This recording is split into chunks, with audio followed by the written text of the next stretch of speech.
Hello everyone, कैसे हैं आप लोग? उम्मीद करता हूँ आप लोग बढ़िया होंगे। तो आज हम लोग जानने वाले हैं फॉर्च्यूनेट का हिंदी मतलब या फिर what is Hindi meaning of fortunate.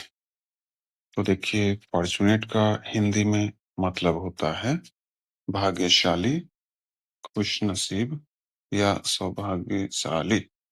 ठीक है। फॉर्च्यूनेट का मतलब ये होगा कि कोई भी इंसान जो तकदीर वाला हो, किस्मत वाला हो, खुशनसीब हो, मतलब जो किसी काम को करता हो तो उसको उस काम में सफलता मिल जाती है। शायद उम्मीद से बढ़ के, मतलब उम्मीद से भी ज़्यादा उसको सफलता मिल जाती है और मतलब उस सफलता की वज़ह से ये माना जाने लगता है कि वास्तव में भाग्यशाली इंसान है। तो चलिए एक एग्ज़ाम्पल की मदद से आपको समझाता हूँ।